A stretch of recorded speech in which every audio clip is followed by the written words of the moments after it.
Samantala, nakakuha ang GMA News ang video ni dating PIDEA Deputy Director General Carlos Gatapan na nagsusugal umano sa kasino. Depensa naman ng sinibak na opisyal, bahagi raw ng kanyang trabaho ang pagpunta sa mga kasino. May saksi exclusive si Emil Sumangil.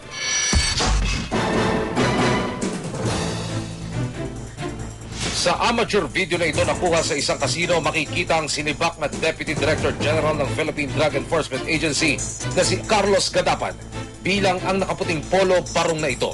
Hindi kita ang ginagawa niya pero nagsusugal umano siya sa casino big table. Ayon sa mga nagbigay ng video sa GMA News. Ayaw magpapangalan ng mga source na pawang mga opisyal ng PIDEA na sumusuporta sa liderato ni PIDEA Director General Jose Gutierrez. Patunay nila ang video na lulong sa sugal si Gatapan na kamakailan lang ay inakusa ng misis ni Gutierrez ng pagsusugal na nauwi umano sa milyong-milyong pisong utang. Hindi itinanggi sa akin ni Gatapan na siya ang nasa video. Pero ang pagpunta niya sa mga kasino ay bahagi raw ng kanyang trabaho. For the information of everybody, lahat ng kasino rito, meron akong informante.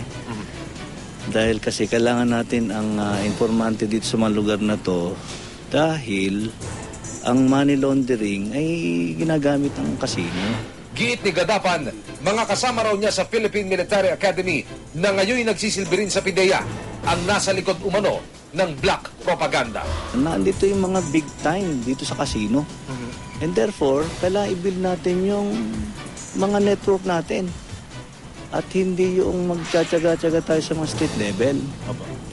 So, ito lang masasabi ko dyan na I'm building network dito sa mga lugar na to because of the evolving trend in drug trafficking.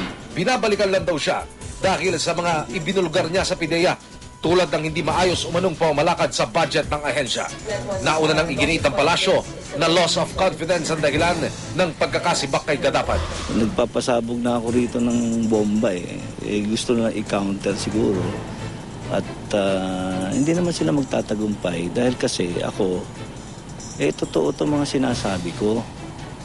At yun nga, kung may mga ganyan mga video na yan, very intentional We, the officers and employees and personnel of the Philippine Drug Enforcement Agency or PIDEA, strongly support the leadership of PIDEA Director General Undersecretary Jose S. Gutierrez Jr.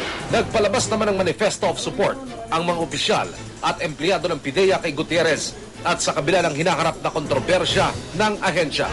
Wala raw dapat ikabahala ang publiko dahil patuloy raw nilang tutuparin ang kanilang tungkulin para sugpuin ang iligal na droga. Emil Sumangil ang inyong saksi.